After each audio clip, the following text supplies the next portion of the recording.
Hello बच्चों, the study मंच के यूट्यूब चैनल में मैं कंचन भारद्वाज फिर एक बार आप सभी का स्वागत करती हूँ। आशा करती हूँ सभी अच्छे होंगे और लगातार पढ़ते हुए आ रहे हैं तो वैसे भी बेटर ही होंगे, क्योंकि हमारा जो सिलेबस कोर्स है वो एकदम बढ़िया अच्छे से लगातार कंटिन्यू अच्छे से कवर हो रहा है ना। तो हमें कोई टेंशन लेने की ज़रूरत नहीं है। हम अपना व्याकरण पार्ट तो अपना कंप्लीट लमसम कर ही चुके हैं। हम गद्यांश कंप्लीट कर रहे हैं अब, है ना। तो गद्यांश में हमने पहला चैप्टर अपना कंप्लीट कर लिया है, मित्रता। तो आज हम कल अपने आपको पढ़ा ही चुके हैं। कल की क्लास में हमारा था ममता चैप्टर, वो हमने आपको भले भांति समझ में आ गया होगा, आपको अच्छे से पढ़ाया है काफ़ी। जिस बच्चे ने वो क्लास नहीं ली है प्लीज़ वो क्लास लीजिएगा, और हाँ, क्लास को ज़्यादा से ज़्यादा शेयर जरूर कीजिएगा, ठीक है। तो आज हम आपके सामने ममता पार्ट, जो हमने कल पार्ट 2 पढ़ा था ममता, उसी के आधार पर हम आज गद्यांश आधारित क्वेश्चन आंसर लिख कर आए हैं, ठीक है, आपके लिए। तो ममता पार्ट का सभी ने अच्छे से पढ़ लिया है। तो मैं आज आपको सभी को देखूंगी किस किस की समझ में आया और किस किस की समझ में नहीं आया है, वो यहाँ से आज पता लग जाएगा, ठीक है। तो चलिए चलते हैं। देखिए, पार्ट 2 है ममता, गद्यांश आधारित कुछ क्वेश्चन है इसके अंदर। ममता पाठ को किसने लिखा है?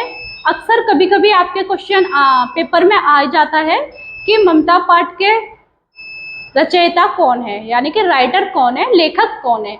तो ममता पाठ के लेखक हैं हमारे जयशंकर प्रसाद जी। ये सब आप सभी को याद रखना होगा, ठीक है।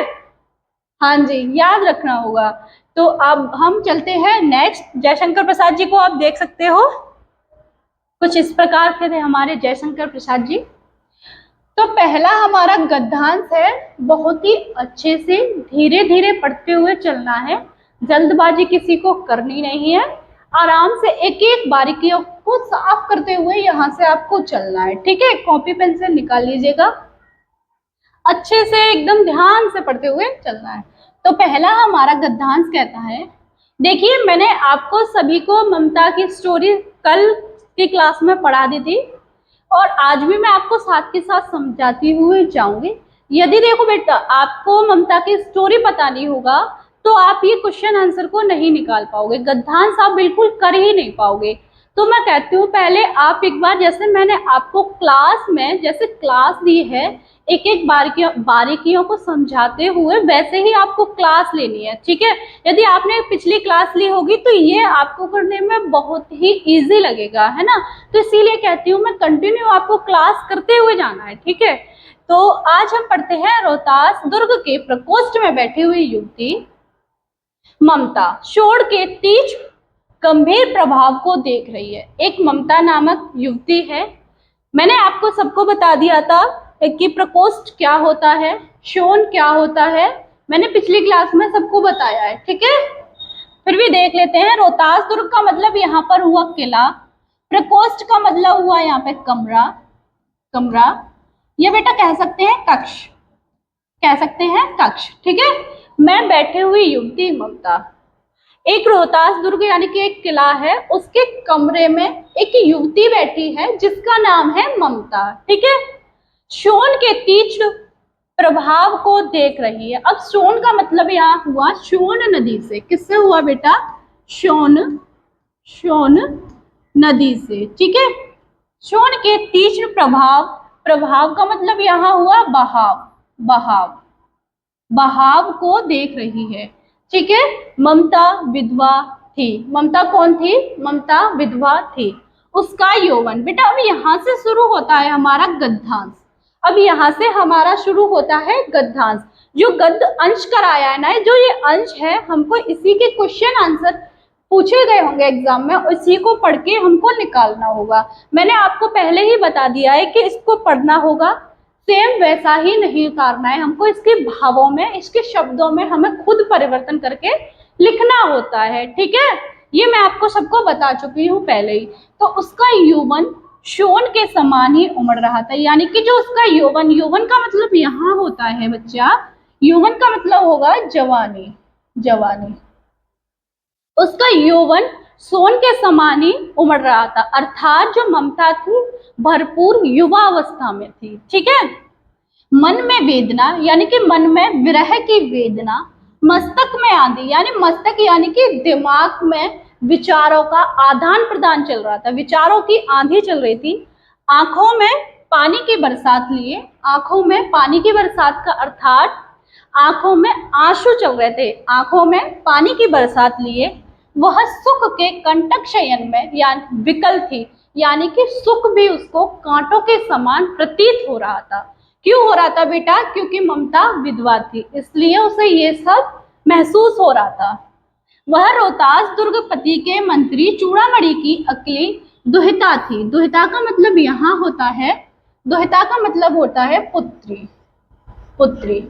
अब क्या होता है, वह रोहतास दुर्ग के मंत्री, यहाँ रोहतास दुर्ग का एक दुर्गपति है जिस जो मंत्री है, उनकी इकलौती पुत्री थी, यानी कि चूड़ामणि की अकेली दुहिता थी, पुत्री थी, यानी कि जो ममता के पिता थे वो मंत्री थे जिनका नाम था चूड़ामणि, उनकी वो अकेली पुत्री थी।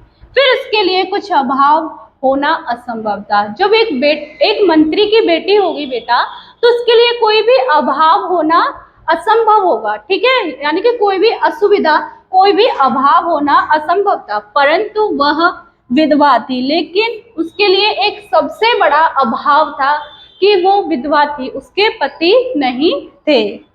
विधवा संसार में सबसे तुच्छ निराश्रय प्राणी है। अब ये कहता है कि जो विधवा है वो संसार में सबसे तुच्छ यानी कि छोटी या निराश्रित यानी कि आश्रयहीन प्राणी है। तब उसकी विडंबना का अंत कहाँ? तब उसकी विडंबना का अंत कहाँ? ठीक है, अब हमने ये गद्यांश को पढ़ लिया है, काफी अच्छे से आपने समझ लिया है। नेक्स्ट चलते हैं, क्या कहता है गद्यांश। अब क्वेश्चन कहता है गद्यांश के पाठ और लेखक का नाम लिखिए। बताइए गद्यांश के पाठ और लेखक का नाम आप बताओगे, जल्दी से बताइए। हाँ जी, तो आपको ऐसे लिखना होगा, आपके एग्जाम में ये क्वेश्चन आया होगा, तो आपको लिखना होगा गद्यांश के पाठ का नाम है ममता, ममता। ऐसे लिखना होगा गद्यांश के पाठ का नाम है ममता, ममता, और इसके लेखक हैं ममता, और इसके लेखक हैं जयशंकर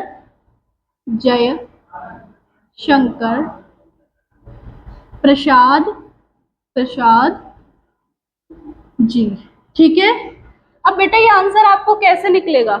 ये आंसर आपको तभी तो निकलेगा जब आपने ममता चैप्टर को पढ़ा होगा, कि ये आपको एक बीच में से गद्यांश दे देगा। जब आपने पूरी स्टोरी ममता की पढ़ रखी होगी तभी तो आप निकाल पाओगे कि ये ममता पाठ की स्टोरी है और इसके राइटर, इसके लेखक हमारे जयशंकर प्रसाद जी हैं, तभी तो आप कर पाओगे ना। इसीलिए कहती हूँ कि पूरी स्टोरी पढ़ना बहुत ज्यादा ही जरूरी है। ठीक है, पूरी स्टोरी पढ़ना आपके लिए बहुत ज्यादा जरूरी है।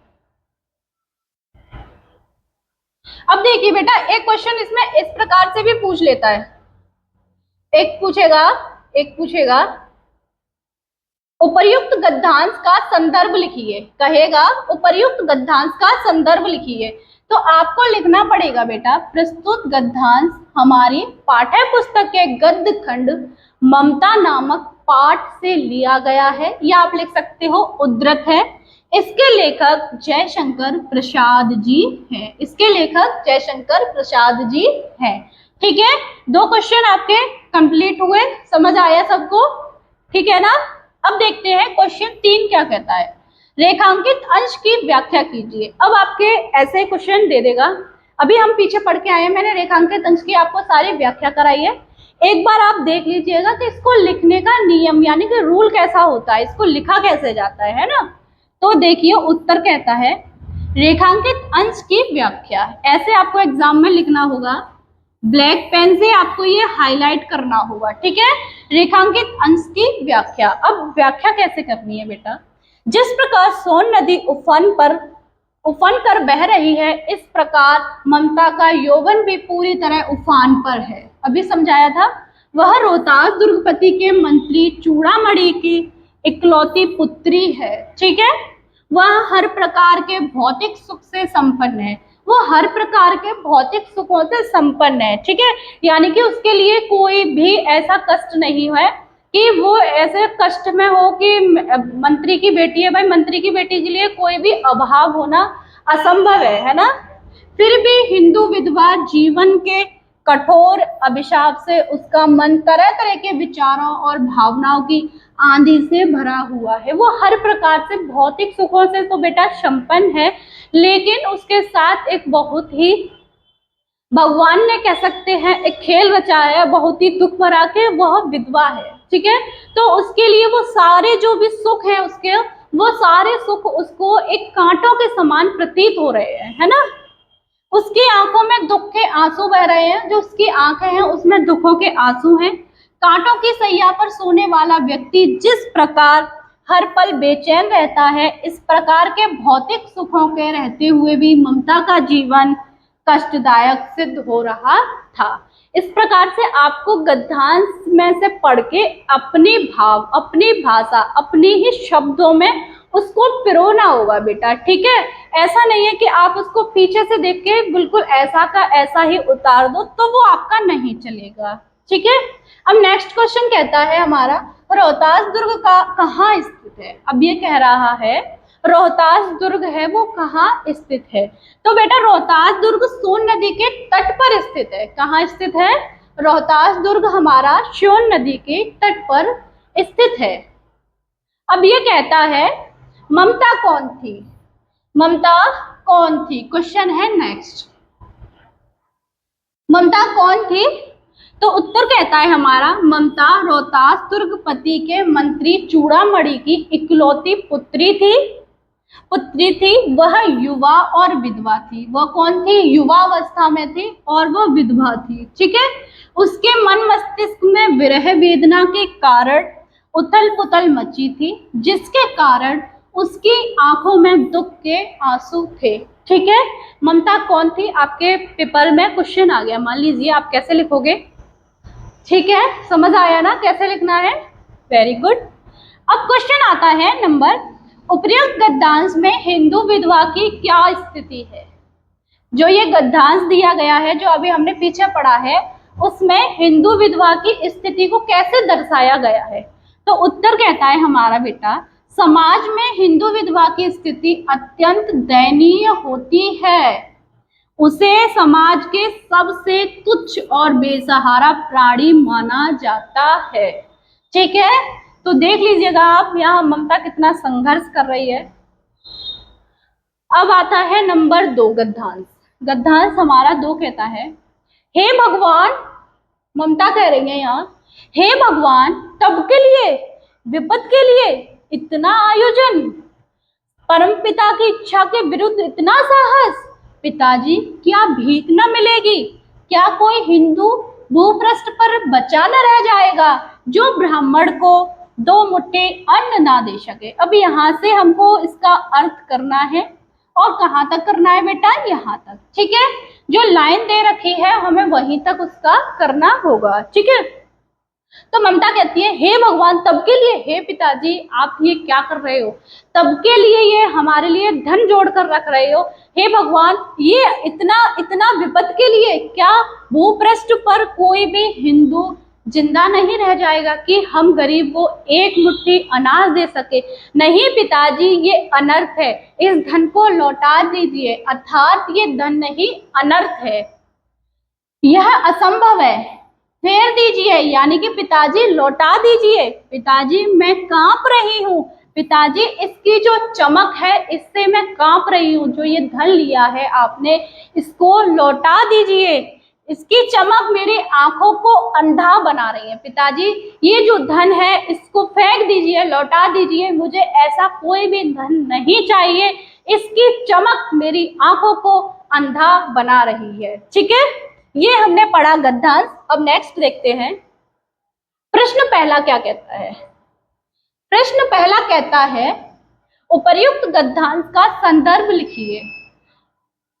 ये जो बार बार हमारा इन्वेटर पीपीपी करता है उस पर आप ध्यान ना दें आप लगातार पढ़ने पर ये ध्यान दें, वो होता है, चलता रहेगा। उपर्युक्त गद्यांश का संदर्भ लिखिए। तो उत्तर कहता है हमारा, प्रस्तुत गद्यांश हमारी पाठ्य पुस्तक गद्य खंड के ममता नामक पाठ से लिया गया है। इसके लेखक जयशंकर प्रसाद जी हैं। बेटा ये बार बार मुझे बताने की जरूरत नहीं पड़नी चाहिए, ये आप अपने स्वयं लिखोगे, बार बार लिखोगे, स्टोरी को पढ़ोगे, समझोगे, गद्यांश को सॉल्व करोगे तो आपको खुद पर खुद आ जाएगा। ठीक है, अब इसको लिखने का क्या तरीका है ये आप सीख लीजिएगा। आपको सीखना है सिर्फ और सिर्फ तरीका। तो आपके एग्जाम में एक क्वेश्चन आता है, उपर्युक्त गद्यांश का संदर्भ लिखिए। तो आपको लिखना होगा प्रस्तुत गद्यांश हमारे पाठ्य पुस्तक के गद्य खंड के। अब यहाँ तक तो आपने के तक तो लिख दिया ब्लू पेन से। अब जो लिखा है ना ममता, अब ये जो ममता लिखा है आपको ब्लैक पेन से हाईलाइट करना है। नामक पाठ से लिया गया है, अब यहाँ तक ब्लू से हुआ। इसके लेखक यहाँ तक ब्लू से हुआ जयशंकर प्रसाद जी हैं। और जो बेटा जो जयशंकर प्रसाद जी लिखा है ना, ये आपको ब्लैक पेन से हाईलाइट करना है। ठीक है, जिससे एग्जामिनर को दिख सके कि इसमें पार्ट कौन सा है, ममता, कौन राइटर है इसके, जयशंकर प्रसाद जी। तो बेटा वो तुरंत ही चेक करेगा और आपको पूरे नंबर देगा। ठीक है, ये आपका हुआ लिखने का तरीका। ठीक है, जो कहते हैं ना बच्चों को नंबर कैसे अच्छे मिल जाते हैं, हम तो पूरा लिख कर आए थे, हमें नंबर क्यों नहीं मिले। तो बेटा वो लिखने का तरीका सिखाता है, लिखते हैं ना जो हम, वो बताता है कि ये बच्चे ने क्या लिखा है। ठीक है, हाँ जी। अब देखिए क्वेश्चन दूसरा कहता है रेखांकित अंश की व्याख्या कीजिए। जो अभी हमने रेखांकित अंश पढ़ा है बेटा, उसकी अब हमको क्या करनी है, व्याख्या। तो उत्तर कहता है हमारा, ममता कहती है हे भगवान मेरे इस पिता को धिक्कार है, हे भगवान मेरे इस पिता को धिक्कार है जिसने मुसीबत के समय के लिए अपना ईमान धर्म बेचकर घूस यानी कि रिश्वत के रूप में यह विपुल स्वर्णिम राशि प्राप्त की है। इस विपत्ति को देने वाला परम शक्तिशाली परम पिता परमात्मा ही तो है जो सारे संसार का संचालन करता है। जब उसने विपत्ति दी है तो उसे किसी स्थिति में टाला नहीं जा सकता है। ठीक है, टाला नहीं जा सकता है। यदि हम उसके विरुद्ध कुछ करते हैं तो यह हमारा उसके प्रति दुस्साहस ही तो है। वह अपने पिता से कहती है, ममता अपने पिता से कहती है, पिताजी आपने यह अच्छा कार्य नहीं किया। यदि भविष्य में विपत्ति आती भी तो हम भीख मांगकर अपना पेट पालन कर सकते थे। इस घूस यानी कि इस रिश्वत से लेने से तो वह भीख मांगना कहीं श्रेष्ठ होता। क्या आपको इस संसार पर यह भी भरोसा नहीं रहा कि कल को भिखारी को भी भीख ना मिलेगी। अब बेटा आपको मैंने ये इतना सारा सुना दिया, जरूरी नहीं आपको ये सारा ही याद रहेगा। तो मैं बार बार कह रही हूँ आपको ये याद नहीं करना है, ये सिर्फ तरीका सीखना है आपको कि कैसे लिखा जाता है। व्याख्या आपको अपने ही शब्दों में करनी है। ठीक है, अपने ही शब्दों में पर्यायवाची करनी है। ठीक है, तो आपको ये शब्द बदल के पिरोने हैं अपने ही शब्दों में। ठीक है, अब देखिए क्वेश्चन नेक्स्ट क्या कहता है, विपत्ति के लिए इतना आयोजन यहाँ किस आयोजन की बात की गई है। अब क्वेश्चन आता है विपत्ति के लिए इतना आयोजन यहाँ किस आयोजन की बात की गई है। तो उत्तर है ममता के पिता चूड़ामणि उसके भविष्य की चिंता करते हुए 10 थाल भर कर सोना उपहार में दिया। जब ममता के पिताजी उसकी भविष्य की चिंता करते हुए उसको 10 थाल सोने के भरकर देते हैं, चूड़ामणि को यह सोना उत्कोच के रूप में प्राप्त हुआ था। ठीक है, चूड़ामणि के इसी उत्कोच की बात इसी आयोजन के द्वारा की गई है। यानी कि जो 10 उसकी ममता के भविष्य की चिंता करते हुए और ममता के पिता ने उनको 10 थाल सोने से भरकर दिए थे। ममता ने लेकिन उनको स्वीकारा नहीं। ममता ने उसको कह दिया कि जाओ पापा फेंक दो, इसकी जो चमक है पापा मुझे अंधा कर रही है, मैं इसकी चमक से धड़ धड़ कांप रही हूँ। क्या भूपृष्ठ पर एक ऐसा इंसान नहीं बचेगा कि हम गरीब को, हम ब्राह्मण को एक मुट्ठी अनाज दे सके। तो ममता ने वो धन नहीं लिया था और पिताजी को कहते हुए वापस कर दिया था। ठीक है, अब क्वेश्चन आता है, ममता को अपने पिता का कौन सा कार्य परम पिता की इच्छा के विरुद्ध लगा। अभी वही बातें हो रही है, वही क्वेश्चन आया है। तो उत्तर देता है चूड़ामणि ने, समझ तो आ रहा है ना सबके, क्वेश्चन आंसर एग्जाम में मिलेंगे फिर मत कहना कि कराए नहीं, अभी यहाँ ध्यान लगा लो। चूड़ामणि ने ममता के लिए उत्कोच के रूप में स्वीकार किया गया 10 थाल सोना भरकर उपहार में प्रदान किया। उनका यही कार्य ममता को परमपिता की इच्छा के विरुद्ध लगा। ठीक है, जो 10 थाल सोने के भर के ममता को दिए थे वही ममता को भगवान के विरुद्ध यानी कि अपनी इच्छा के विरुद्ध लगा, वही उसको ममता को बेकार लगा था। ठीक है, अब क्वेश्चन आता है नया। क्वेश्चन क्या कहता है, इस गद्यांश में ममता की किस मनोवृत्ति को स्पष्ट किया गया है। ये जो गद्यांश हमने पढ़ा है इसमें ममता की किस मनोवृत्ति को स्पष्ट किया गया है। उत्तर कहता है बेटा, इस गद्यांश में ममता की भाग्यवादी अथवा ईश्वरवादी मनोवृत्ति को स्पष्ट किया गया है। कौन कौन सी? भाग्यवादी तथा ईश्वरवादी मनोवृत्ति को स्पष्ट किया गया है। एक बार सभी बच्चे देखिए ध्यान से, अच्छे से लगातार करते हुए चलना है बेटा, जल्दबाजी किसी को नहीं करनी है। और जिसको समझ नहीं आ रहा है वो एक बार कमेंट करके देख लीजिएगा, आपको जरूर सॉल्यूशन मिलेगा उसका। तीसरा गद्यांश कहता